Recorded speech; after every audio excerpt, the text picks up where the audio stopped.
Programme मध्य मुकाबले में खुशामदीद। मैं हूं रबिया एहसन और मेरे साथ मौजूद है रऊफ क्लास्ट्रा। और आज के प्रोग्राम में जिन टॉपिक्स पे हम बात करेंगे उसमें सबसे पहले नवाज शरीफ ने मुस्लिम लीग नून की कमांड संभाल ली। मॉडल टाउन ऑफिस में 4 साल बाद पार्टी सीनियर रहनुमाओं से मीटिंग। नून लीग का एमक्यूएम से इत्तेहाद का फैसला। इलेक्शन जीत के लिए हिकमत अमली तय। इस बार वजीर आजम लाहौर से नहीं होगा। बिलावल भुट्टो जरदारी ने धमाका खेज बयान दे दिया।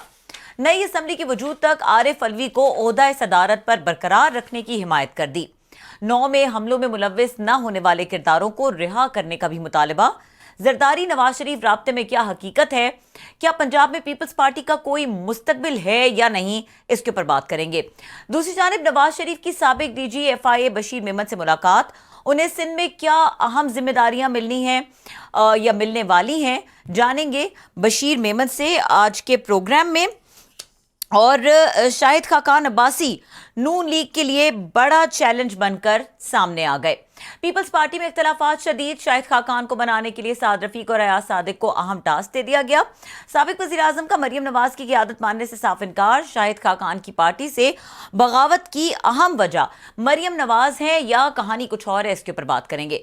इसके अलावा बात करेंगे कलर कहार में 500 साल पुराना बाग तबाह करने का खौफनाक मंसूबा। मुगल दौर के बाग पर जुडिशल कॉम्प्लेक्स बनाने का हुक्म। चीफ जस्टिस काजी फाइज ईसा ने सख्त नोटिस ले लिया। तामीर रोकने के अहकाम जारी। तफसीली रिपोर्ट तलब। बाग की तारीखी हैसियत क्या है, पहले कौन से इदारे इस पर काबिज हैं, इसके हवाले से अहम तफसीलात आपके साथ शेयर करेंगे। और हमारे साथ प्रोग्राम में गेस्ट भी मौजूद होंगे, बल्कि मौजूद है सीनियर रहनुमा मुस्लिम लीग नून और साबिक डीजी एफआईए बशीर मेमन साहब। उनको वेलकम करेंगे। अस्सलाम वालेकुम बशीर मेमन साहब। वालेकुम अस्सलाम बेटा। अच्छा बशीर साहब, जिस तरह से मैंने इंट्रो में कहा कि एक तो आज हमने प्रैक्टिकली देखा नवाज शरीफ को, और उन्होंने 4 साल के बाद जो मॉडल टाउन ऑफिस है वहाँ पे मीटिंग की सियासी रहनुमाओं से। आपकी भी मुलाकात हुई। पहले तो ये बताइए कि ये मुलाकात आपके कहने पे हुई या नवाज शरीफ साहब की ख्वाहिश पर हुई?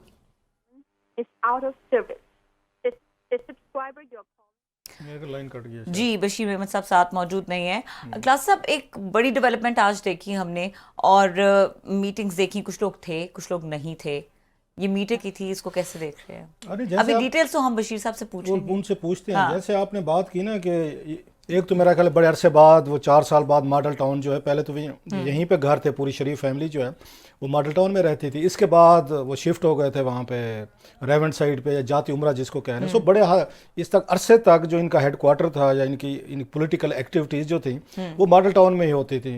और लिहाजा इसकी एक आप कह सकते हैं सिग्निफिकेंस भी है कि अब मुझे फील होता है कि मॉडल टाउन में ही बैठ के हमने पूरा लाहौर का जो इलेक्शन है या पूरे पंजाब का जो है तो हमारे साथ जी प्लीज उन्हीं से बात करें। हम तो बाद में कर जी बशीर मेमन साहब, आज की जो पॉलिटिकल एक्टिविटी रही मुस्लिम लीग नून की, Nawaz Sharif model town office में थे, मुलाकातें हुई, आपकी भी मुलाकात हुई। ये बताइए, आपकी मुलाकात आपकी ख्वाहिश पर हुई या नवाज शरीफ साहब की ख्वाहिश पर हुई? सबसे पहले तो आपकी बड़ी मेहरबानी, आपके अशरफ साहब की बड़ी मेहरबानी कि मुझे इस काबिल समझा कि आपने शो के लिए। बशीर साहब, आपकी आवाज बहुत हल्की आ रही है, इनफैक्ट आ ही नहीं रही। थोड़ा सा ऊंचा सर, थोड़ा सा कोई आप उस जगह पे आ जाए जहाँ पे सिग्नल ठीक हूँ। जी आप बेहतर है, थोड़ी सी ऊंची बात कीजिएगा सर। जी सर, अब आवाज आ रही है। अब मेरी नेचुरल आवाज है, आपको तो पता है कि मैं इसी तो छोड़ में बात अब आप सियासत में आ गए हैं तो आवाज, टोन, टेनर, लहजा जरा थोड़ा सा यहाँ पे लोग जो है ना थोड़े से वो लाउड आवाज वाले को पसंद करते हैं, लड़कार, कोई थोड़ी सी बड़क चड़क। तो आप जैसा एक इतने नफीस लहजे में बात करने वाला, तो फिर सर जी सियासत तो कुछ और चीज की डिमांड्स हैं। सर वो पुलिस में भी यही कहते थे कि भड़क मारने वाले ही चाहिए, तेज आवाज वाले ही चाहिए। लेकिन अल्लाह ताला ने मुझे पुलिस में बहुत इज्जत दी, बहुत कामयाबी दी। परवरदिगार आलम इसी लहजे को पसंद फरमाया है। इसी लहजे को किसी इंसान की दिलाजारी न की जाए, इसी को पसंद फरमाया है। मैं आपको थोड़ा सा मैं इसी लहजे में ही बात करूंगा जी, इसी लहजे में ही बात करूंगा, उतनी ही फर्मली बात करूंगा और इसी तरह बात करता रहूंगा। हाँ, लेकिन आपका जो ये सवाल है कि क्या मीटिंग आपकी दी गई, उन्होंने मुझे बुलाया या मैंने उनसे रिक्वेस्ट की। मियां नवाज शरीफ साहब का मैं कातिल हूँ, ये उनकी मेहरबानी है कि उन्होंने मुझे टाइम दिया और मुझे बुलाया। मैंने जो हमने मूवमेंट की थी, सिंध से इतने ज्यादा लोग, भारी तादाद में लोग आए थे, तो वो खुश थे इस चीज से। मैं चूंकि उस कमेटी का चेयरमैन था, कोऑर्डिनेटर था, तो उन्होंने मुझे बुला के शाबाश दी। ये तो आप देखे ना कि उन्होंने कदर तो की कम अज कम एक कारकुन की। मैं तो हमेशा यही कहता हूँ, मैं तो उनकी मुस्लिम नवाज का कारकुन, तो मैं समझता हूँ उनकी मेहरबानी है। उन्होंने बहुत बड़ा दिल किया तो मुझे बुलाया और मुझे अप्रिशिएट किया। जी। अच्छा बशीर साहब, ये बताइए कि ये जो नवाज शरीफ की मॉडल टाउन में मुलाकात रही, जो मुस्लिम लीग नून के सियासी रहनुमा हैं, जो सीनियर सियासी रहनुमा हैं, उसकी डिटेल्स क्या रही, क्या मामला डिस्कस हुए, और जो आपकी भी मुलाकात हुई उसमें ज्यादातर आगे के हवाले से क्या बातचीत हुई? बेटा अब तो जाहिर है आगे का तो अब जाहिर है जो कायद अपना वो बताएंगे वही होगा। जाहिर है उनके जहन में कोई ना कोई उन्होंने नक्शा बनाया होगा। जाहिर है मेरा वो लेवल नहीं है कि वो मेरे साथ डिस्कस करें। उन्होंने मुझे एक दिन ठहरने के लिए कहा है और फिर वो जाहिर है मतलब जो देंगे वो जाहिर है दुनिया के सामने बातें होंगी। और ये मैं आपको बता दूं कि मुस्लिम लीग नवाज इस मरतबा सिंध में भरपूर तरीके से हिस्सा लेगी, इलेक्शन में हिस्सा लेगी और इंशाल्लाह जीतेगी।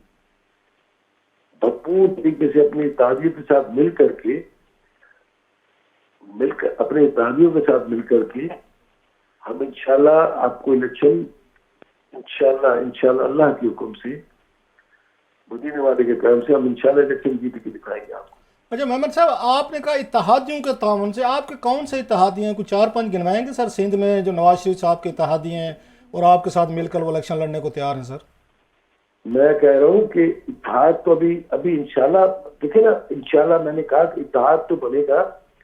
उसमें फंक्शनल है, जीडीए है, एमपीएम है, यूआईएफ है, ये सारे के सारे वो लोग हैं जो पीपल्स पार्टी के जुर्म से तंग हैं। ये सारी की सारी वो पार्टियां हैं जो 15 साल हम सिंध के लोगों ने पीपल्स पार्टी का दौर भुगता है। ये वहां के लोगों की आवाज है जो आपको नजर आई थी बहुत बड़ी तादाद में मीनार पाकिस्तान में लोगों की शिरकत सिंध से खासतौर पे इतनी ज्यादा तादाद में कभी भी नहीं आई। ये मेरे कायद ने कहा और दुनिया ने भी देखा, आपने भी कहा, उन्होंने भी ऑब्जर्व किया। जाहिर है एक सियासी आदमी है और उन्होंने उनको नजर आ गया कि बहुत ज्यादा लोग सिंध से आए हुए। अच्छा सर, आप उस दिन क्योंकि मौजूद थे जलसे में और आप बता रहे हैं कि ट्रेनों पे आप बंदे भी लेकर आए वहाँ से बड़ी तादाद में, आप क्योंकि जलसे में मौजूद थे, हम उस दिन भी कोशिश कर रहे थे कि आपसे कोई बात हो जाए कि जलसे की कार्रवाई वगैरह, जलसे का माहौल सुने, रब्ता नहीं हुआ।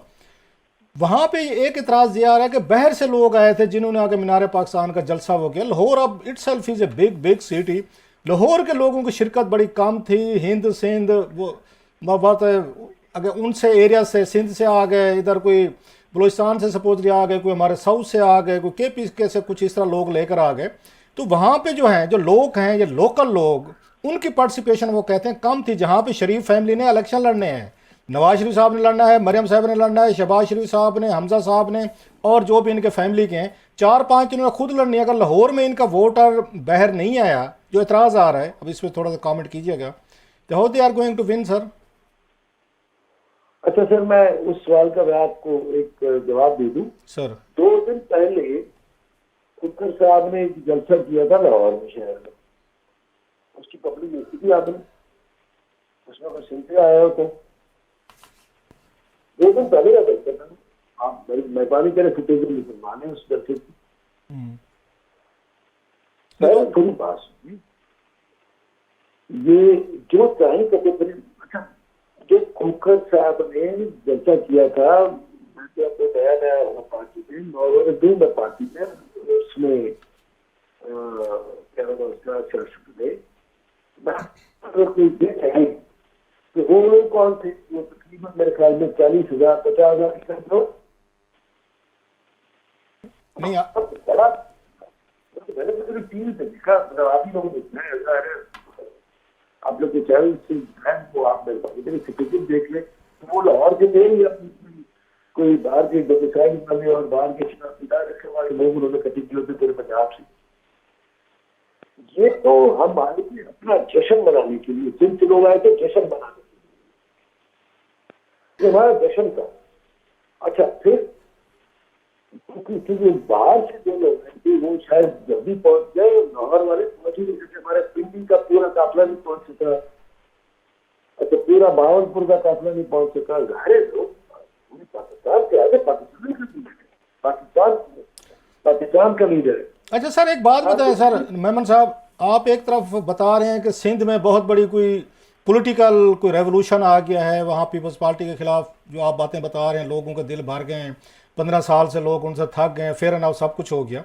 ये कुछ दिन पहले तो यहाँ पे शहबाज शरीफ साहब वजीर आजम थे और बिलावल साहब वजीर खारजा थे, तो सिंध के लोगों को आप कैसे बताएंगे जी हम दो मुख्तलिफ लोग हैं, हमारा एक दूसरे से कोई ताल्लुक नहीं है। ये 16-18 महीने तो सर यहाँ पे बड़ा वो मनाए गए हैं, जश्न मनाए गए हैं, यहाँ पे हुल्ले गुल्ले वो तो आपने देखे होंगे सर। तो सिंध के लोगों को कैसे कायल किया जाएगा कि हमारा बिलावल से, जरदारी साहब से, इनसे कोई ताल्लुक नहीं, हमारी ला ताल्लुकी, हमारी वो कुट्टी होगी, लड़ाई होगी। सिंध के लोग मान लेंगे इस बात को, ये इतने वाकई सादा हैं कि हाँ हाँ ठीक है यार, अब वाकई लड़ाई होगी, पिछले 1-1.5 महीने में लड़ पड़े हैं भाई ये दोनों। मैं आपको एक अर्ज करूं सर, यही तो जमहूरियत की खूबसूरती है कि आप कि ना तो कोई दुश्मनी होती है, ना तो कोई जान का दुश्मन होता है, सियासी जमात और सियासी बरकत। ये तो इमरान खान ने नीति डाली थी तो जान का दुश्मन है, मारना है, ये नहीं है। हम अपने प्रोग्राम के साथ सिंध में भी जाएंगे, यूपी भी जाएंगे, हिंदुस्तान में भी जाएंगे, पंजाब में भी जाएंगे, जिनके बल्किस्तान और आजाद जम्मू कश्मीर में भी जाने का पूरा हक रखते हैं, तो हम जाएंगे अपने प्रोग्राम के साथ। हमारे एक्ट हैं। मेमन साहब, एक बात सर, पहले से मैं अपॉलोजी कर लेता हूँ, थोड़ा सा सख्त सवाल है। मतलब आप जैसे बंदे से ये बात एक्सपेक्ट करना, ग्रेड 22 में आप रिटायर हुए, उसमें आईजी पुलिस रहे हैं, डीजी FIA रहे हैं, बड़ी बड़ी पोजीशनों पर हैं, और आपने भी बड़े लोगों से, मुझे पता है, ज़ाती जो मत्था लगाया है, बड़े बड़े लोगों से सजाएं भी भुगती हैं। आप जैसा बंदा जब ये कहता है कि ये एवरीथिंग इज, वो कहता है फेयर इन लव एंड वार, कि पॉलिटिकल जंग थी तो एक दूसरे को चोर कह लें, डाकू कह लें, जेलों में डाल दें, पर्चे करा दें, स्विट्जरलैंड में मनी लॉन्ड्रिंग के पैसे पेट फाड़ के निकाल के लाएंगे, या वो कहेंगे लड़काना की गलियों में घसीटेंगे, फिर कह नो यार इट वाज ऑल पॉलिटिक्स यार, nothing personal, it's a business. आप जैसे बंदे से हम थोड़ा सा ये तवक्को नहीं रखते कि आप जैसा पढ़ा लिखा इतने टॉप उस पर रहा हो, जो वो तो कहीं पर लाइन थोड़ी सी ड्रा करे ना कि who is bad who is good. तो ये तो फिर इसी जरदारी साहब का लास्टली सर, मैं दिन को तलाश करके उसका सबूत मेरे पास मौजूद है, और मैंने सिर्फ नहीं दिया सर्टिफिकेट, नेशनल क्राइम एजेंसी ने सर्टिफिकेट दिया शहबाज शरीफ साहब के मनी लॉन्ड्रिंग वाले केस में। और इस्लामाबाद, अच्छा ये बताएं जरदारी साहब के 40 बिलियन वाला फेक वो जो अकाउंट्स वाली इन्वेस्टिगेशन सर, वो किसने की थी सर? मैं आपको बताता हूँ, उसका रिजल्ट मैं आपको बता रहा हूँ। 23 अरब रिकवरी हो चुकी है, रिकवरी उसकी नायब कर चुका है, सिर्फ 11 रेफरेंसेस में। सर वो तो आपने इन्वेस्टिगेशन की थी। अब मसला ये है मेमन साहब, सारी FIA ने वो सारे फेक करेंसी इनके अगेन सारे फेक अकाउंट्स पकड़े, 40 बिलियन रुपीज़ के करीब एक एस्टिमेटेड अमाउंट आ रही, बड़े बड़े बिग गन्स इन्वॉल्व थे, आपको पता है, आपको धमकियां भी मिली, आपकी फैमिली, आपकी बहू बच्चे सबको तंग भी किया गया सिंध में, वो भी सारी चीज़ें सामने आई थी। तो इसके बाद ये चीज़ जरदारी साहब वाला सारा क्रेडिट तो आपका था, आपने चीज़ें निकाली जो बाद में आपसे खान साहब भी चाहते थे कि जैसे जरदारी साहब को फिक्स किया है ऐसे इनको PML नवाज के लोगों को भी करें, जिस पे आपने उस पर रजिस्ट किया, जनाब के केसेस नहीं बनते बकौल आपके। तो जरदारी साहब वाली सारी चीज़ें तो आपने की, उसके बाद आपके बाद भी उन्होंने अलायंस किया उनके साथ, शहबाज शरीफ साहब ने, और उन्होंने उनके साथ मिल गए। देखिए सियासी इत्तेहाद करना और मुल्क को तबाही से बचाना, डिफॉल्ट से बचाना, वो ज्यादा जरूरी था सियासत से। उस वक्त उन्होंने मुल्क को लोग को डिफॉल्ट होने से बचा गया। इसीलिए सारे के सारे अलायंस में आए। जब अलायंस में आए, साथ मिलकर जाहिर है सबने शेयर की रिस्पॉन्सिबिलिटी, और जो मेजॉरिटी पार्टी थी उसी का प्राइम मिनिस्टर बना, लेकिन उसी का प्राइम मिनिस्टर बना। एक छोटा सा और बाकी आपस में जाहिर है साथ मिलकर ही चलना था। अच्छा सर, ये बताएं, आपको अगर जरदारी साहब ऑफर करते हैं तो आपको ज्यादा सूट, अगर मतलब ये चीजें देखनी है कि इनको भी क्लीन चिट मिल गई, वो तो जरदारी साहब को भी मिल गई थी, वो तो जमानतों में तो वो भी रिहा हो गए, जमानतों में ये भी हैं। मैं थोड़ा सा नहीं सर, मैं छोटी सी बात पूरी कर लूँ सर, मैं बात पूरी कर लूँ सर, मेमन साहब आप ही जवाब दीजिएगा। भाई जरदारी साहब भी जमानतों पे थे, उनकी पार्टी के लोग भी जमानतों पे हैं जिस केस में आपने इन्वेस्टिगेशन की थी, तो इस वक्त नवाज शरीफ साहब भी जमानत पे हैं, कोई अभी तो क्लीन चिट नहीं मिली, कोई पूरे क्लियर तो नहीं हो जाएंगे लेकिन अभी तो नहीं हुए। तो फिर तो जरदारी साहब से क्या मसला है आपको सर? फिर अगर मियां नवाज शरीफ साहब से कोई प्रॉब्लम नहीं तो जरदारी साहब से भी आपको मसला नहीं होना चाहिए, बल्कि सिंध में तो आपको सूट ही वही करते थे सर। अच्छा, मैं आपको एक अर्ज करूं सर, मियां नवाज शरीफ साहब के कागजात मैंने देखे हैं, सारे झूठे के हुए, और जरदारी साहब पे सच्चे केसेस हैं सारे सर। मैंने 23 मैं अच्छा उसका मैं जवाब आपको दे देता हूँ सर 23 बिल जो जमा हुआ है वीआर के तौर पे, वो क्या लोगों ने वैसे ही शराब जमा करा दिया गवर्नमेंट ऑफ पाकिस्तान को, नैब को, सरकारी मुलाजिमों ने वीआर किया है 23 करोड़ रुपए। अभी आप चेक कर लें नैब का रिकॉर्ड, और तकरीबन मेरे ख्याल में 1200 है या 2000 एकड़ जमीन कराची के इर्द गिर्द की, वो सरेंडर की है लोगों ने।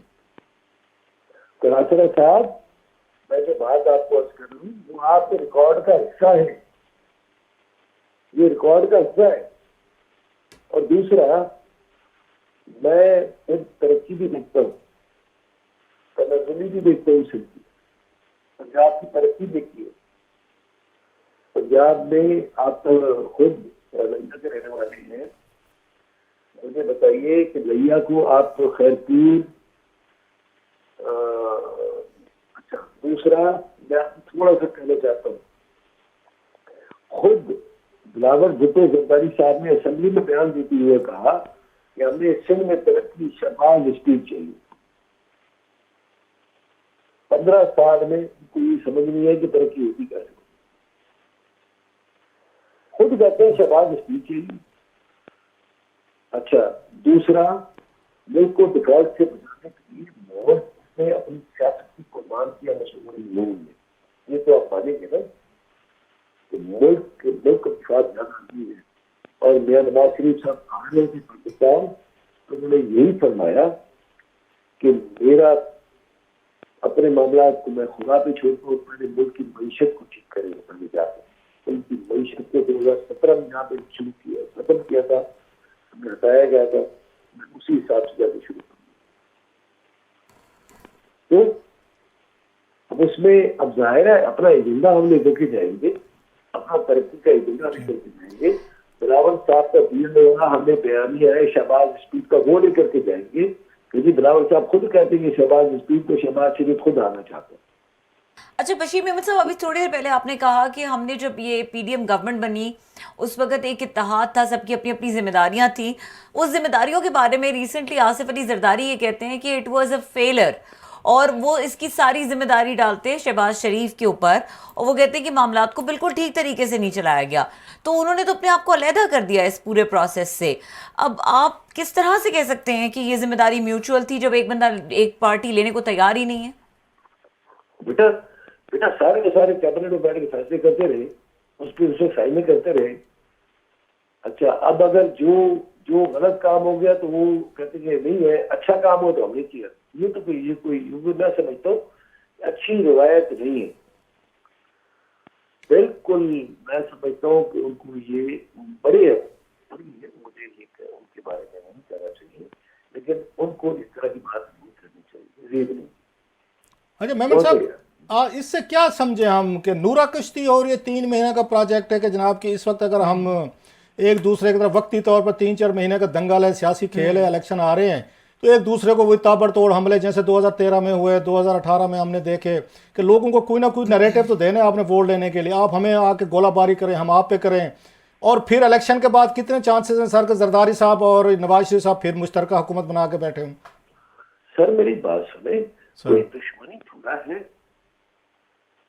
दुश्मनी थोड़ा है। हम तो अभी वोट लेने की बात कर रहे हैं ना। हम तो लोगों के पास अपना एजेंडा लेकर के जाएंगे, तरक्की का, खुशहाली का हम लेकर के जाएंगे सिंध के लोगों के पास, पंजाब के लोगों के पास, बलूचिस्तान यूपी में एजेंडा तरक्की आपको देंगे, पाकिस्तान की मईशत को बेहतर करेंगे, डॉलर के रेट को कम होना चाहिए, बिजली के बिलों को कम होना चाहिए, गैस के बिलों को कम होना चाहिए और आम आदमी की जिंदगी बेहतर होनी चाहिए। अच्छा, फिर सिंध में तो खास तौर पे रोजगार के मौके पैदा करना है, हेल्थ सिस्टम जो तबाह बर्बाद हो गया उसको ठीक करना है, एजुकेशन के निजाम को ठीक करना है। और लेकिन कल हमने देखे सर जी, कराची से कल या आज वो पीपल्स पार्टी ने तो वहां पे इलेक्शन जीते हैं सर। आप कहते सिंध की अवाम, कराची की अवाम तंग है। वो तो मुर्तजा वहाब साहब आज डांस कर रहे थे सर, जीत शीत के सर। लोग तो उनको वोट देते हैं सर। सर मैं आपको एक अर्ज करूं सर, ये जो मौजूदा हुकूमत है, अच्छा है आपने ये सवाल कर दिया सर। मौजूदा हुकूमत है वो एक्सटेंशन है पीपल्स पार्टी की हुकूमत की। लोकल गवर्नमेंट की जो इलेक्शंस हुए हैं आज, वो इसी हुकूमत ने करवाए हैं। तो भाई लोगों को मतलब जो है वो हुकूमत वही है। अब मैं आपको एक और मजेदार की बात बताऊं जी। ये मौजूदा हुकूमत की पोजीशन ये है कि मिनिस्टर साहब थे, जब उन्होंने यूनुस बागा साहब जी सेक्रेटरी फाइनेंस भी रहे गवर्नमेंट ऑफ पाकिस्तान की, बिल्कुल जानते हैं सर, वेरी रेप्यूटेबल। जब उन्होंने हलफ लिया था तो उनके पास 3 महकमे थे, प्लानिंग एंड डेवलपमेंट, फाइनेंस और रेवेन्यू। उन्होंने सिर्फ 21 ट्रेजरी ऑफिसर्स का ट्रांसफर किया। कभी आपने सुना कि मिनिस्टर से मिनिस्ट्रियां छीन ली, उसे मिनिस्ट्रियां छीन ली? मतलब ये तो रिकॉर्ड कैसे आप पूछ ले किसी से भी। वो तो कहते हैं बिलावल साहब, और वो शिकायत करते हैं जनाब के यहाँ पे पंजाब में तो सबके इनके इसके पीएमएल नवाज के काम हो रहे हैं, डेवलपमेंट भी हो रहे हैं, थाना कचहरी भी हो रही है, डीसी एसी वगैरह भी लगाए जा रहे हैं, और हमारे यहाँ वहाँ पे कोई काम नहीं होता। हमारा तो वहाँ पे ना डेवलपमेंट वर्क हो रहे हैं, ना हमारे कहने पे ट्रांसफर पोस्टिंग हो रही है। बिलावल साहब ने कंपनी लेवल प्लेइंग फील्ड इसी की तो वो बात कहते हैं पंजाब में पूरा फ्री हैंड है, हमें सिंध में हमारे कोई काम नहीं होते सर। बिलावल भुट्टो साहब बहुत बड़े सियासी रहनुमा है सर। मैं उससे सिर्फ एक ही सवाल करता हूँ, चीफ मिनिस्टर पंजाब उनके लिए फरमाया था, टीवी पे भी मैंने वो क्लिप देखा था कि जरदारी साहब कह रहे हैं क्योंकि शुजात हुसैन को कि मेरा बच्चा है। हमने नदीम, एक मिनट रुकिएगा सर, हमने नदीम अफजल चंद साहब को लिया था, यही सवाल रबिया ने मेरा ख्याल उनसे किया था, तो उन्होंने कहा जनाब बच्चे नाफरमान भी तो हो जाते हैं, ये उनके अल्फाज हैं। उन्होंने कहा जनाब के इस वक्त पंजाब के वजीर आला नाफरमान हो गए, हमारी बात नहीं सुनते, ये उनके अल्फाज है। टीवी हमारे शो में कहा था उन्होंने। अब देखिए ना, नदीम अफजल चंद साहब हमारे दोस्त है, हमारे बहुत अच्छे दोस्त हैं, बड़े प्यारे आदमी है सर, बहुत ही प्यारे आदमी है, सियासी आदमी है। उन्होंने बड़ा अच्छा सियासी जवाब दिया, लेकिन उससे इनकार तो नहीं कर सकते कि जो हमारे नकवी साहब है वो उनके बच्चे हैं जरदारी साहब के। अच्छा, दूसरा उससे इनकार तो नहीं कर सकते कि जो नैब में 496 है या 498 है, जो चीफ सेक्रेटरी सिंध ने रिपोर्ट जमा करवाई थी, जो अफसरान वीआर करके नैब से रिहा हुए 496 अभी भी अपनी अपनी पोस्टों पर मौजूद है, और उन्हीं में से एक जो था वो principal secretary to chief minister Singh था, जो कि परसों सरेंडर हुआ है। तो बड़े लेवल प्लेइंग फील्ड तो सिंध में चाहिए। अच्छा, और पंजाब में भी चाहिए। मैं ये कहता हूँ कि लेवल प्लेइंग फील्ड पंजाब में तो ऑलरेडी है कि उनको तो मिली भी है। अच्छा सर, लास्टली सर, आप इलेक्शन लड़ रहे हैं, वहाँ पे पीएमएल नवाज के टिकट पे कोई चांसेस हैं आपके, और आप कितनी उम्मीद है कि आप पीपल्स पार्टी के गढ़ से कोई सीट निकाल सकें? आपको कोई एश्योरेंस या कोई आपके जहन में इलेक्शन लड़ना? अच्छा, मेरा जो कायद कहेगा, पहली बात तो यह है कि जो पार्टी पॉलिसी होगी उसी का अमल करूंगा, पहली बात। ट्रू। दूसरी बात, एक तो ये, दूसरा यह है कि मैं आपको एक बात बताऊं, आज मैं कह रहा हूँ, ये रिकॉर्ड करके साथ करके और सेव कर ले प्लीज सर, कि हम इंशाल्लाह स्वीप करेंगे इलेक्शन। इसलिए पीपल्स पार्टी ने बड़ी मेहनत की है कि वो इलेक्शन हारे। नहीं, सिंध में स्वीप करेंगे, आप ये कह रहे हैं सिंध में स्वीप करेंगे? तो पंजाब क्वेश्चन कि मार्क। नवाज लीग जो है मैं यहाँ तो पंजाब से वो कहते हैं सिंध की सीटें नहीं बात मिल रही कर सर। रहा हूं, SI मैं हुजूर वाला सिंध की बात शुरू कर रहा हूँ, जो कश्मीर से कराची तक है, कि हम इंशाल्लाह स्वीप करेंगे। इसलिए पीपल्स पार्टी ने 15 साल बहुत मेहनत की है कि इलेक्शन दिन का इंतजार करके हम हारे। पीपल्स पार्टी का भी यही क्लेम है बशीर साहब, वो भी कह रहे हैं हम क्लीन स्वीप करेंगे। वो तो पता आप एक काम कर ले बेटा, आप यहाँ से बाय रोड निकले, यहाँ से दिल्ली से या लाहौर से GT रोड से चली जाए। अच्छा, फिर उसके बाद पंजाब के बाद जैसे ही सिंध आएगा तो आपको अंदाजा हो जाएगा, दोनों तरफ जब नजरें घुमाएंगी, लॉ एंड ऑर्डर का, अमन अमान का अंदाजा हो जाएगा आपको, पानी के सिस्टम का, सेमोथोर का अंदाजा हो जाएगा। सही है। लोगों के घरों से, घर जो बने होते हैं हाईवे के करीब, ठीक है, उधर से अंदाजा हो जाएगा। लोगों की बेरोजगारी से अंदाजा हो जाएगा। इंडस्ट्रियल इंफ्रास्ट्रक्चर होने का भी अंदाजा हो जाएगा। और आपको स्टडी करने की मेरे ख्याल में इतनी ज्यादा जरूरत नहीं है। आप सिर्फ और सिर्फ किसी भी गांव में चले जाइएगा, किसी भी BHU में, किसी प्राइमरी स्कूल में, किसी हाई स्कूल में, किसी कॉलेज में, कहीं पे भी चले जाइएगा और पंजाब को और सिंध को कंपेयर कर लीजिएगा बेटा। तो आपके ख्याल में आप लोग, मतलब जो हम पाकिस्तान में रहते हैं, 3.5 साल उस्मान बोजदार को बर्दाश्त नहीं कर सके। हम 15 साल के बड़े बड़े उस्मान बोजदार को बर्दाश्त कर रहे हैं। नहीं सर हंसने की बात है, मैं गलत कह रहा हूँ सर?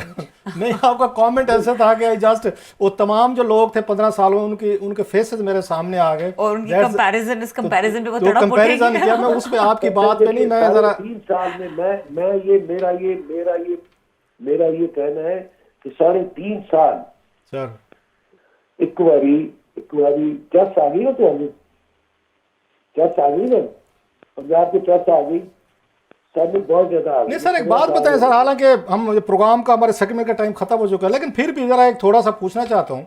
पीपल्स पार्टी 15 साल रही, फेयर एनफ। जनाब मुशर्रफ के दौर में देखा, उस वक्त MQM भी रही, अरबाब रहीम साहब भी रहे, एक महार साहब भी थे, वो भी रहे। तो उनके दौर मतलब MQM का बड़ा रोल रहा है, बाकी चीज़ों का रहा है। पीपल्स पार्टी के नलायक या करप्शन हमसे बेहतर किसने स्टोरीज की होंगी, तो वो क्यों नहीं कुछ कर सके कोई इतने अरसे में सर? वो 5 साल बड़ा टाइम होता है सर। मैं देखिए ना, मैं तो आपसे कह रहा हूँ कि हमने रिसेंट पास्ट में, तो मैं 15 साल की बात करूँ, पीपल्स पार्टी के साथ हमारा मुकाबला तो पीपल्स पार्टी के साथ होगा ना। जब हमारा मुकाबला पीपल्स पार्टी से होगा तो मैं तो उन्हीं से पूछूंगा ना 15 साल, मैं तो उन्हीं से पूछूंगा ना कि भाई हाँ 15 साल के हिसाब से, ठीक है, और लोगों को बताऊंगा कि 15 साल पीपल्स पार्टी में, लोगों को बताने की जरूरत नहीं है, लोगों को खुद एहसास है। चलें सर, हम आपको आपको मेमन साहब लेते रहेंगे सिंध से आगे आने वाले, जैसे मैंने कहा 6 महीने बड़ा दंगल लगना है यहाँ पे, बड़ा लकी रानी सर्कस पुलिट वाला है, वी आर वेरी कीन। तो आपके ये ख्यालात से एक नई आवाज, नई चीजों से आपसे रब्ता करते रहेंगे सर। थैंक यू, बहुत शुक्रिया। बशीर बेमन साहब हमारे साथ मौजूद थे और यहाँ पे वक्त हुआ ब्रेक का। ब्रेक के बाद बात करेंगे, कुछ एक्सक्लूसिव स्टोरी है क्लासेस साहब के पास शाहिद खाकान अब्बासी साहब के हवाले से, कि वो क्यों मौजूद नहीं थे और उनको बुलाया नहीं जाता, वो खुद नहीं जाते, उनके इख्तलाफात क्या हैं, क्या चीज़ उनको इस वक्त जो है वो नामंजूर है, ये मरियम नवाज की पॉलिटिक्स है या कोई और मसला है, इसके ऊपर बात करेंगे। ब्रेक के बाद हमारे साथ रहिए। Welcome back. क्लास से बात करेंगे शाहिद खाकान अब्बासी साहब के हवाले से, क्या स्टेटस है इनका, ये किस डगर पे चल रहे हैं? 2-3 चीज़ें हैं। अब शाहिद खाकान अब्बासी साहब हूँ, इससे पहले जावेद हाशमी साहब हूँ, चौधरी निसार अली खान साहब हूँ, तो वो कहते हैं ना, दुख उठाए फाख्ता भी और अंडे खाएं कवे, वही वाला हिसाब है। वो ये समझते हैं कि हर दफ़ा जो है यहाँ पर ये हमारे जो शरीफ भाई हैं, तो ये आते हैं, कोई पावर में ब्लंडर्स मारते हैं, मारने के बाद कोई केसेस हो जाते हैं, फिर बैनिश हो जाते हैं, जला वतन हो जाते हैं, पीछे मारे खाने के लिए हम होते हैं। मतलब 99 वाला जो मसला हुआ था, 12 अक्टूबर वाला, वो मियाँ साहब का फैसला था जो भी था, उसमें शाहिद खाकान अब्बासी साहब फंस गए थे। ये PAA को उस वक्त यही देख रहे थे, इन्हीं के साथ रेफरेंस और नायब इन्होंने भी भुगता, सारे के सारे केसेस भुगते, मियाँ साहब को सज़ा हुई, इनको भी साथ में ये रगड़े गए थे ये सारे, क्योंकि मियाँ साहब का फैसला था और मियाँ साहब ने इनको नहीं बताया हुआ था। वो तो बल्कि मियाँ साहब ने तो माँ से 2-3 करीबी लोगों को किसी को हवा नहीं लगने दी थी कि मैं 12 अक्टूबर को मैंने क्या करना है। सो एक तो वो थी कि हमने आपके साथ मारे कि आप खुद निकल जाते, हमें पीछे छोड़ जाते हैं। यही किला मुझे याद है मुशाहिद हुसैन का, चौधरी शुजात हुसैन, इनका भी था कि ना मियाँ साहब कहते हैं हमने डिच की, वो कहते हैं हमने क्या डिच की, आप डिच करके चले गए थे, हम तो जेल में बैठे थे, तो आप फिर मतलब जा रहे थे तो हम भी साथ लेते हमें छुड़वा के। एक ये पीछे फिर जैसे जब जनाब मुशर्रफ साहब का दौर था, जावेद हाशमी साहब थे, उन्होंने पूरी यहाँ पे उनके पीछे वो जेल भुगती। जनाब मुशर्रफ के दौर में वो भी 5-6 साल जेल में रहे। इसके बाद चौधरी निसार अली खान साहब थे, वो खैर जेल में नहीं गए लेकिन उन्होंने पार्टी को संभाले रखा। अब ये वो 3 टॉप लोग थे। उसका मेहताब अब्बासी साहब थे, वो भी बड़े थे, KPK के चीफ मिनिस्टर। सो इस तरह के लोगों को शिकायत आना शुरू हो गई कि it's all about the family. वो कहते हैं ना ऑल इन द फैमिली, कि सारा कोई फैमिली में है। चौधरी निसार अली खान साहब को लालच थी कि मुझे कभी ये वजीर आला पंजाब बनाएंगे। शहबाज शरीफ साहब ने वादा भी कर लिया था, ही नहीं आया, वो नहीं आना था वहां पे लिहाजा। अच्छा, ऐसे बाकियों को थी वो जावेद हाशमी साहब तो वो बागी थे, उनको था भी कि मुझे भी कोई वापस आएंगे तो कोई बहुत बड़ा वो मिलेगा, मुझे कोई रिसेप्शन मिलेगी। वो खैर जल्दी में थे, मेरा ख्याल है वो उस जावेद हाशमी साहब, तो लिहाजा वो छोड़ गए। वो खान साहब को मेरा ख्याल 2011-12 में हुकूमत आने से पहले छोड़ गए थे, उधर मैं गलत नहीं कह रहा, कराची के जलसे में वो चले गए थे। इसके बाद चौधरी निसार अली खान साहब छोड़ के इंटीरियर मिनिस्टर थे, उनके छोड़ने की वजह भी मरियम साहबा थी। सो इनको जो उस शिकायत हुई है, वो कहते हैं जनाब कि अगर आपने सारे आपके बच्चों की हमने पीछे रहना है, मतलब हमने मारे खाई, हमने यहाँ पे हमारे बिजनेसेस थे, फैमिलीज थी, घर थे, जो भी था, तो आपने हमारे लिए क्या किया। अब उनका पॉइंट ऑफ व्यू सुने जरा, ये तो इनका पॉइंट ऑफ व्यू कि आपकी नस्लें बड़ी हो गई, बच्चे बड़े हो गए, अब आप कहते हैं हमजा शहबाज के आगे बैठ के वो करें, आप एक अर्जी लेके बैठे उसके नीचे काम करें, वो वज़ीर आला पंजाब थे, या आगे मरियम साहिबा हैं, वो पार्टी की आपके सीनियर वो प्रेसिडेंट है, उनके नीचे काम करें। इन लोगों ने इनकार किया जी हम नहीं करते, बच्चों के साथ नहीं करते। मुझे याद है इससे साद रफ़ीक साहब ने भी ऐसी 1-2 बातें जो हैं उन्होंने की थी, डायरेक्ट नहीं की थी but indirectly that's what he meant. अब इनके लिए एक मैसेज था सबके लिए कि जनाब, वो कहते हैं एक उसमें कहते फॉल इन लाइन, या बहर जाएं, या अगर यहाँ पे रहना है तो फिर आपको मरियम साहिबा को, हमजा को, कंपनी को, हमारी फैमिली को आपको एक्सेप्ट करना पड़ेगा, बिकॉज दे बिलीव्ड कि ये हमारा वोट है। जो वोट मिलता है वो कहते हैं नवाज शरीफ का वोट है, आपका अपना वोट है तो जीत कर दिखाएं। अच्छा, उनकी बातें सच्ची भी निकलती हैं थोड़ी सी 2-4। चौधरी निसार अली खान साहब इंडिपेंडेंट लड़े, हार गए, उन्होंने नवाज लीग को छोड़ा, वो इलेक्शन हार गए। अच्छा, खकान अब्बासी साहब जो हैं ये 2 सीटों से वो थे, हार गए, इलेक्शन हार के बाद में इनको जितवाया गया। तो अच्छा, इनका इसलिए गिला करना नहीं बनता। अगर मुझसे पूछे, मेरी हालांकि शायद खकान अब्बासी साहब से कोई वो नहीं है, कई दफ़ा मैंने स्टोरियाँ की, मुझ पर कभी मिले तो शायद मुझे डांट भी दें कि भाई साहब आप मेरे पे खबरें करते रहें। अभी भी शायद मुझे इतना को अच्छा नहीं समझते होंगे कि शहर में रोज़ाना तो 20 नए दुश्मन बनाते हैं अपनी खबरों की वजह से। लेकिन हैविंग सेड ऑल दिस, मुझे कहने दें शायद खकान अब्बासी साहब को कि आपको जो भी था उन्होंने अपनी जगह वज़ीर आज़म बनाया। ये था कि आपको उन्होंने जगह दी। अब ये शिकायत हो सकती है चौधरी निसार अली खान साहब को या जावेद हाशमी साहब को, मेहताब अब्बासी साहब को, कि हमें इतनी बड़ी पोस्ट, इतने बड़े ओहदे नहीं दिए गए। इनको तो उन्होंने वज़ीर आज़म बना, दैट वाज मैक्सिमम। अब इस पोस्ट के बाद आपको 2 काम करने होते हैं, आपको रिटायर हो जाना होता है या पार्टी में एक एज एन एल्डर के तौर पर रहना होता है। इसके बाद आप क्या करेंगे मैक्सिमम। अब ये क्या सोच रहे हैं, 2-3 चीज़ें। एक तो उन्हें पता है कि जब 2018 के उससे पहले वाले इलेक्शन जो थे 2018 के, अगर उस वक्त भी नवाज शरीफ साहब के ये पार्टी से टिकट लेके ये हार गए तो अब कैसे जीतेंगे जब हालात बड़े मुख्तलिफ हैं, इतनी पॉपुलैरिटी वो कहते हैं पार्टी की नहीं है। सो बेहतर है कि कल को आप इलेक्शन हारें और दोबारा आपके लिए एम्बेरसमेंट हो कि देखें शायद खकान अब्बासी साहब जो है इलेक्शन हार गए हैं, फिर तो बेहतर नहीं है वो कहेंगे मैं लड़ते नहीं, और बाद ये कह देंगे कि मरियम वजह है, फलां वजह है, ये वजह है या वो वजूहत है। सो मेरा ये ख्याल है, एक ये, दूसरा उनकी कुछ नाराज़गियाँ हैं। एक उनकी मिफ्ता इस्माइल साहब के हवाले से है कि इसाक डार साहब ने उनको निकलवाया। मैं यही बात जानने की कोशिश कर रही हूँ कि एक ग्रुपिंग का भी तो तासुर मौजूद है, जिसमें एक ग्रुप है जो शहबाज शरीफ के ज़्यादा क्लोज है और दूसरा ग्रुप है जो मरियम को टो कर रहा है। सो ये एक ऐसा डिफरेंस है PMLN के अंदर जो खुल के तो सामने नहीं आता, लेकिन बहुत सी जगहों पे हमने इसका ट्रू रिफ्लेक्शन देखा है। मजे की बात यह है कि जब ये बने ना, शायद खकान अब्बासी साहब वज़ीर आज़म बने, चौधरी निसार अली खान साहब ने इनकार कर दिया, मैंने इनकी कैबिनेट में वज़ीर नहीं बनता, और नहीं बने थे। हालांकि शायद खकान अब्बासी साहब ने इनको बाकायदा जाके रिक्वेस्ट की थी कि आप मेरी कैबिनेट में हैं। ये चौधरी उनको निसार अली खान साहब को ना, मतलब हालांकि अगेन मेरी उनके साथ फिर वो है, वो बड़े वो सख्त मेरे ऊपर वो गुस्से में रहते हैं इसी रिपोर्टिंग की वजह से। लेकिन हमें सेट हाल दी, इस चीज़ की दाद देनी पड़ेगी चौधरी निसार अली खान साहब को। उन्होंने अपनी डिग्निटी पे, पर्सनल सेल्फ रिस्पेक्ट पे कंप्रोमाइज़ नहीं किए। उन्होंने मियां नवाज शरीफ साहब को सब पनामा का इशू है, दीगर इशू है, वो साइड पे हो गए, भी आपके बच्चों के मसले हैं तो आप खुद उनको जाके वो अच्छा, करें। ऐसे ही शायद खाकान अब्बासी साहब ने भी तो कर रहे हैं ना, वो भी तो साइड पे ही हो गए हैं। और अगर लेकिन वो एक खुद फर्क अपने है। मुंह से कह रहे हैं कि मेरी पार्टी में गुंजाइश नहीं रह गई, तो पीएमएलएन क्यों इतनी कोशिशें कर रही है उनको वापस पार्टी में लाने की? आसाद रफीक को और अयाज सादे को ये टास्क दिया गया कि उनको मनाया जाए, तो ये कोशिश क्यों हो रही है एक पीएमएलएन फर्क है चौधरी निसार अली खान साहब में, शायद खाकान अब्बासी साहब में, कि चौधरी निसार अली खान साहब के बच्चे बिजनेस नहीं करते, वो कंट्रैक्ट नहीं लेते, वो लॉबिंग के लिए इधर उधर नहीं जाते। मैं अब लंबी डिटेल में नहीं जाना चाहता। सो ये फ़र्क है। शायद खाकान अब्बासी साहब जो हैं, इनके बच्चे बरखुरदार जो हैं, वो अच्छे खासे बिजनेसेस करते हैं, कंट्रैक्ट भी लेते हैं, और इसी वजह से शायद कुछ नाराज़गियाँ भी हैं उन्हीं से कि जनाब के मुसद्दिक मलिक साहब बेहतर बता सकते हैं किसी वक्त अगर वो खुल पड़े कि क्या मसले हैं। जब वो गए थे आज़रबाईजान में गैस का कंट्रैक्ट करने G2G, उस वक्त शायद खाकान अब्बासी साहब सबसे ज़्यादा खिलाफ थे कि G2G ना करें। जब कतर से गैस लेकर आ रहे थे 2014 में, उस वक्त G2G के हक में थे। उस वक्त यही स्ट्राइक कर रहे मिफ्ता साहब और शायद खाकान अब्बासी साहब डील कर रहे थे कतरियों के साथ। उस वक्त जो इतराज़ करता था कहते जी हुकूमत से डील हो रही है, यहाँ पे कहाँ पे दो नंबरी है। इधर आज़रबाईजान के साथ मुसद्दिक मलिक करने का कहते बिल्कुल ना करें, आपको सपोर्ट बाय कंट्रैक्ट पे करनी चाहिए। इसके पीछे बड़ी सारी कहानियाँ आ जाती हैं।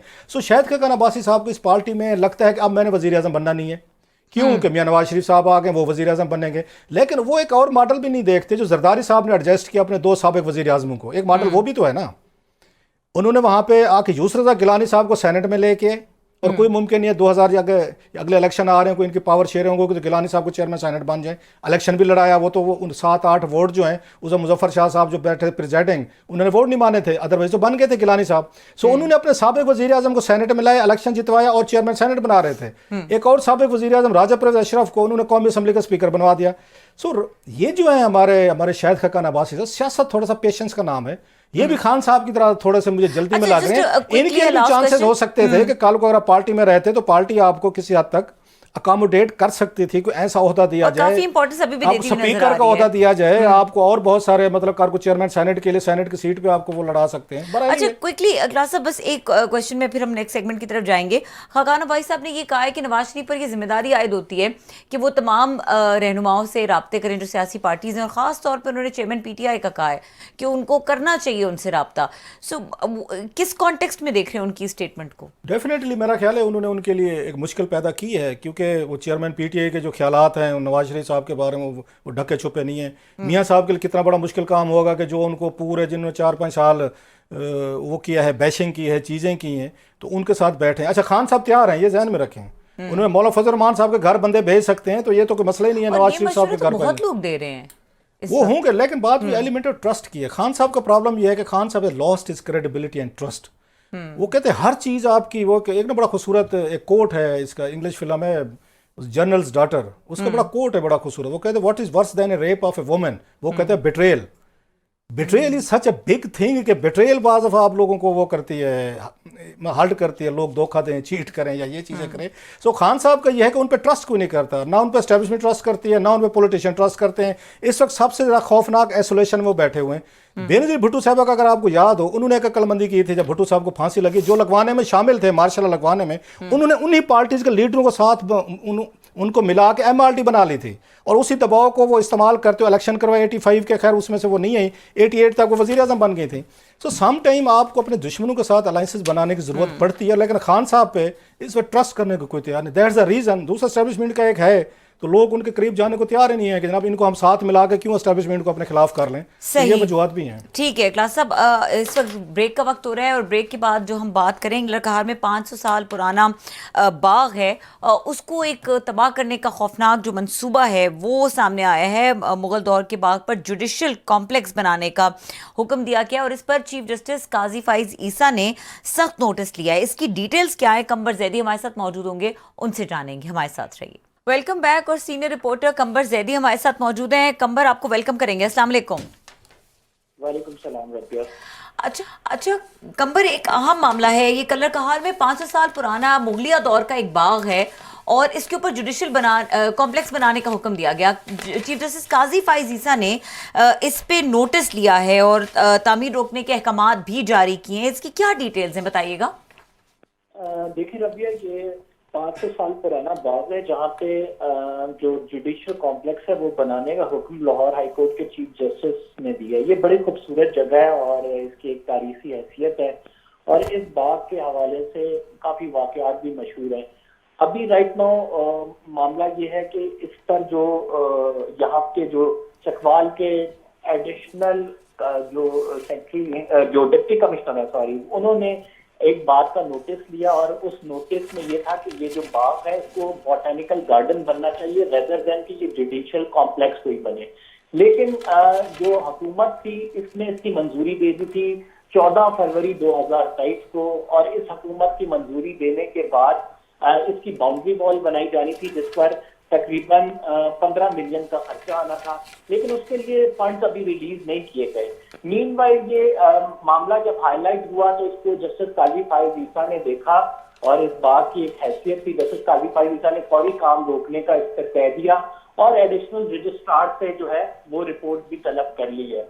अब राइट नाउ इसके स्टेटस ये है कि जस्टिस काजी फाइज ईसा ने इसका नोटिस लिया, इस पर काम तो रुक जाएगा, लेकिन वो जो रिपोर्ट आएगी उसमें मजीद इंकशाफात मुतवक्के हैं कि असल में अभी तक की इत्तला के मुताबिक तो chief justice high court justice अमीर भट्टी के हुक्म पे ये तामीर किया जा रहा था जुडिशियल कॉम्प्लेक्स। इसका पर्पस क्या था, क्या वहाँ पे जजेस की फैमिलीज में रहना था, क्योंकि बड़ी खूबसूरत जगह है वो, वहाँ पे सैर तफरी के लिए आना था। इसका टोटल जो रकबा है वो 111 किनाल है, लेकिन रबिया ये ऑन पेपर्स है। इसका असल रकबा जो आप अभी कह सकते हैं कि जो गार्डन का लैंड है वो 68 किनाल रह गया है और उसकी वजूहत ये है कि वहाँ पे जो है तो कंस्ट्रक्शन हो गई है और इसके साथ साथ वहाँ पे लोगों के आमदोरफ्त के लिए रिजॉर्ट्स वगैरह भी इंटरटेनमेंट के लिए कंस्ट्रक्शन कुछ की गई है। तो अगर ये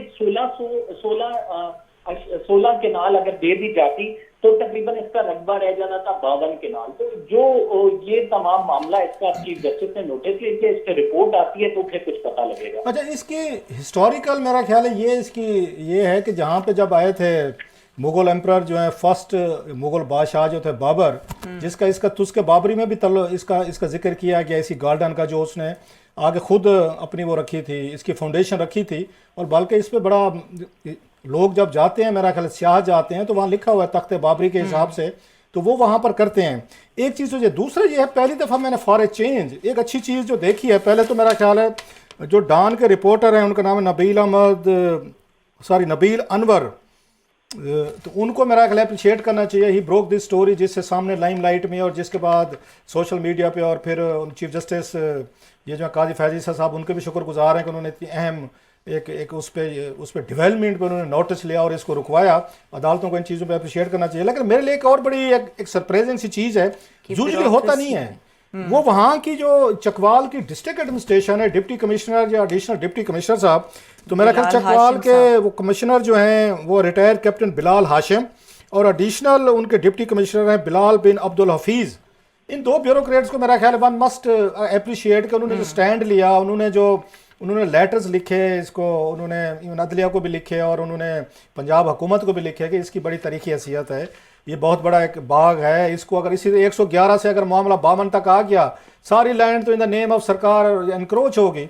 what do you say that? Otherwise bureaucracy इन कामों में कभी रेजिस्ट नहीं करती। तो फर्स्ट टाइम मैंने देखा डिप्टी कमिश्नर ये बिलाल साहब और दूसरे जो हैं उसमें बिलाल, बल्कि दोनों का नाम ही बिलाल है, जो एडिशनल डिप्टी कमिश्नर और डिप्टी कमिश्नर का। जी सर, सारी मेरी बात लंबी होगी, मैं थोड़ा सा बैकग्राउंड देना चाह रहा था। नहीं सर, बिल्कुल आपने बिल्कुल दुरुस्त कहा कि ये मुगलिया सल्तनत के बादशाह बाबर साहब ने 1500 सदी में ये बनाया था। और इसकी अगर आप बिल्कुल सही बात करें कि एडिशनल जो सेक्रेटरी है 15 नहीं है 16वीं सदी बनती है मेरा ख्याल है।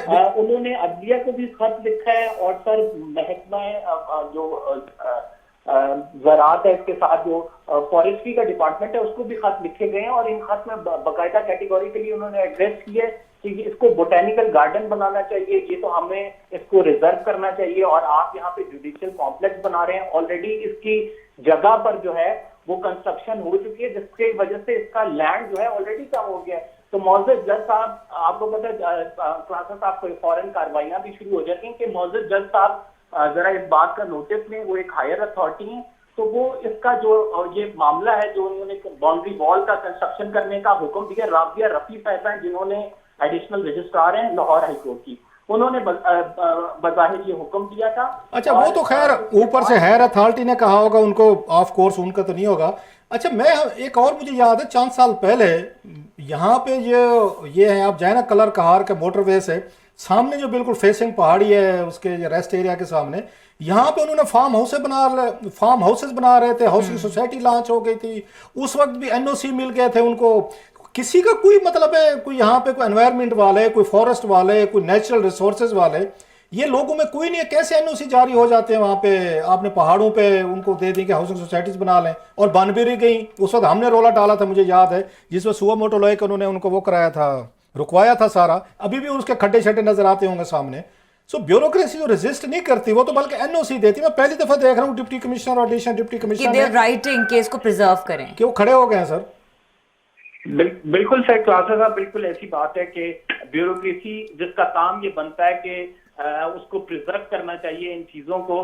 अमूमन देखने में ऐसा आता है कि जब ऐसे प्रोजेक्ट बन रहे होते हैं तब वो खामोश रहती है, जब प्रोजेक्ट बन जाते हैं उनका नोटिस लिया जाता है तो वो हा करती भी आ जाती है और फिर रोना पीटना डाल देती है कि सर ये गलत हो गया, आप बताएं इसे रेक्टिफाई कैसे कर सकते हैं। लेकिन ये कमेंडेबल एफर्ट है जो डिप्टी कमिश्नर साहब है उनकी, कि उन्होंने तमाम इदारों को खत लिखा है, एडिशनल रजिस्ट्रार को खत लिखा है, मुख्तलिफ महकमों को खत लिखा है और उनको आगाह किया कि हमें इसे प्रिजर्व करना है। सर आप हमें ऑर्डर दे रहे हैं यहाँ जुडिशियल और सिर्फ लैंड को प्रिजर्व करने की बात नहीं है कंबर, यहाँ पर मोर भी मौजूद हैं और ये मोरों की वजह से बड़ा मशहूर है, और यहाँ फ्रूट के जो हैं वो दरख्त हैं, और जो मोरों की अफजाइश है उस पर भी इम्पैक्ट आ रहा है, क्योंकि जो रिजॉर्ट्स वगैरह बने वहाँ पे लोग जाते हैं, then it's not a very healthy environment for them to grow, और टू उनके लिए हैबिटेट नेचुरल नहीं रहता फिर। जी बिल्कुल ऐसे ही है रबिया, कि यहाँ ये जो है एक तो तारीखी अहमियत तो है ही, इसके साथ ये लोगों की तफरीह के लिए भी बड़ा जबरदस्त मकाम है, क्योंकि जो एक नेचुरल एनवायरनमेंट ये यहाँ पे है, वहाँ पे मुख्तलिफ तरह के जानवर जो हैं, मोर जैसे आपने बताया, और फिर लोग जब आते हैं तो वो भी इसको उस तरह से प्रिजर्व नहीं रखते जिस तरह से रखा जाना चाहिए। तो ये एक इस तमाम मामले में अगर चीफ जस्टिस ने नोटिस लिए और रिपोर्ट तक के, तो मैं ये समझता हूँ कि इस मामले से हो सकता है अगर चीफ जस्टिस इस पर मुकम्मल इस केस को देखें तो जुडिशियल कॉम्प्लेक्स जो बनना है वो रुक जाए शायद। ठीक है, बहुत शुक्रिया। कंबर जैदी हमारे साथ मौजूद थे और हमें डिटेल्स बस मामले की, और यहाँ पे प्रोग्राम का वक्त खत्म हो गया। देखने के लिए शुक्रिया, इजाजत दीजिए, अल्लाह हाफिज।